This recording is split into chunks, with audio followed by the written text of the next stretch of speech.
what are we doing? I think you guys know, my normal thing. So this is a 2015 Chevy Cruze. It's already up off the ground. We're getting ready to change the oil. That's a 10 mil, which is super cool. I've never actually had an oil drain plug be a 10 millimeter before. So this should be interesting. The oil filter is on top. I'll show you the housing in a little bit, but the first thing we have to do is drain the oil. Whew. Nice and hot too. A hot drain is actually better, especially if you're breaking an engine in. We're not doing that now. Oftentimes I tell you to do that, so I'm just going to let you guys know if you're putting oil in an engine in a brand new one that you put in, this is kind of the break-in process. Anyway, back to the oil change. We'll come back when everything's all completely out of it, and we'll get started.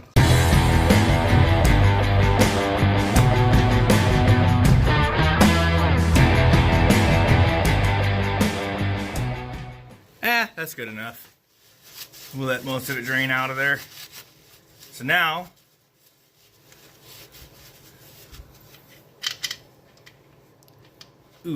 there we go.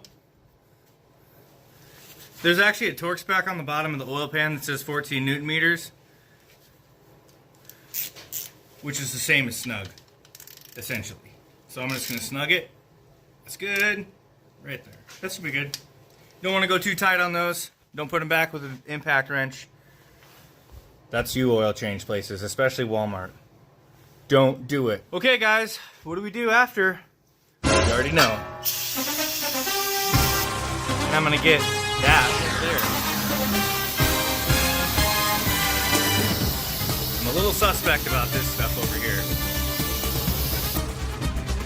here. Alright, now that that's cleaned off, we're gonna lower the car down, take the filter out, and we'll show you that process. So right down there is the housing for the oil filter, and that's a 24 millimeter.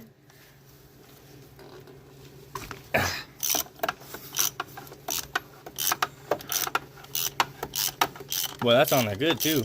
Woo! So we're gonna pull that off. Looks like the filter's trying to come with it. I've never done one of these ones. Is it part of the system? Sure is. Cool. Sneak it right past there. Oh, what is this? Nah, it's alright. It just needs changed. So we're gonna replace this O-ring and the filter. And I'm probably gonna brake clean it a little bit. This is pretty straightforward. I wanted to do it on the bench to kind of show you guys, but that filter comes out. That oil we can just go dump. Yuck. Ready to go. I don't have my hook pick. You can use a hook pick, but you need to replace this gasket every time. We're gonna go clean this up over there, and we'll bring it back, and we'll put the new filter in, and then we'll put it back. So we got this all cleaned out. We wiped it down, brake clean. The whole compartment is clean. Brand new gasket right on there. These filters are pretty simple. And we make sure it seats completely around the ring. Just double check. Want that seal to be good. And then this side in. When it clicks, it's ready to go.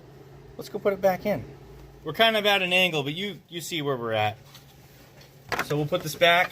We'll screw it in, push it down, screw it in by hand. You just want it to seal. You don't want it to be on there too tight.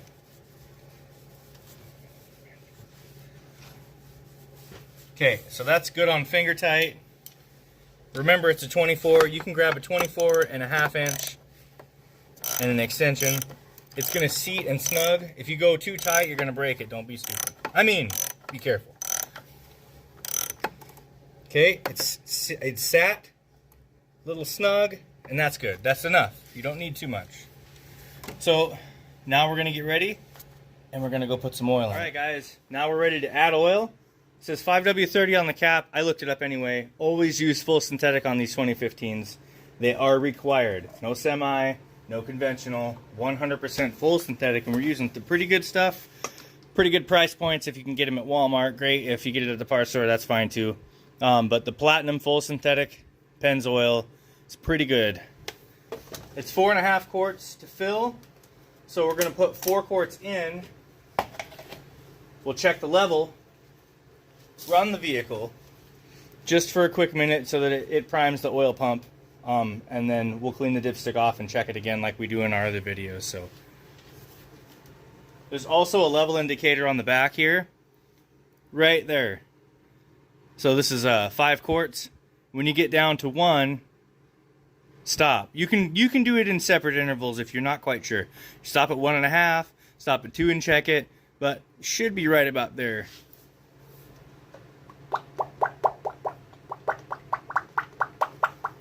All right, so we're pretty much at the 1 quart left mark, give or take. My hands aren't level. So you don't just pull and check. No, that's not what you do. Clean off the dipstick, completely clean. By the way, clean off these hashes. Your marks are going to be between these hashes and those hashes, not above and not below, between the lines. To the top is fine. Don't go over. I don't care what anybody says. Had this discussion, you guys already know. And if you don't, I've got a short about it. Put it back in, pull it back out. So it shows that we're over the level, but we haven't primed the oil pump. So we're going to start the vehicle, we're going to prime the pump, clean it off and check again, and add as needed. Okay guys, clean off your dipstick.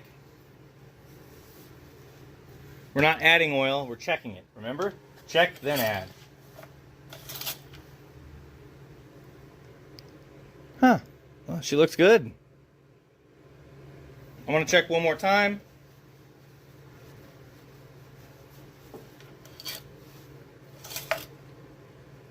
Pull it straight out. Nope, I thought so. Okay, so we're right here, technically between the hashes, so add about a 1/2 quart or 1/4 of a quart. We're going to give it a few glugs, and we'll get it on the level. And when we get it to the level, we'll be back. Don't add a ton at once, just go a little bit at a time, check it, pull it out, put it wherever you feel like it. I like going close to the top. Okay guys, we added just about a 1/4 of a quart or so it's almost 4.5, give or take, right? So we're at the lines, we're not going to add any more. That's good. You can see that little bit of little gleam in there. It's good. Pretty simple, pretty easy. Thanks guys. We're going to put the cap on. I want you to know I do that. And we put it on straight. One last thing guys, when you start the car, go to the menu right here. You push that button, right? Make sure that you're on this option here. I believe you roll the dial up. Remaining oil life. Press select or clear to reset, or set or clear. So we're gonna push that. We're gonna roll that little, we push this button. We're gonna roll this little thing up to yes and hit set. Cool. Now we have 100% oil life. And what I want to know is the odometer reading. So, nope. Yeah, it only has 86,000 miles. Nice. All right, so you don't want to go more than 5,000 miles. It may just give you a percentage. Go off your mileage. So we're going to be at 91,129 by the maximum amount of number that it needs to change. Don't go 7. Don't go 10. You may be able to go 7, but I wouldn't unless it's an emergency. 5,000 is the max I'd do. So that's it, guys. We're all done. That's right. Like and subscribe. Thank you guys so much for watching.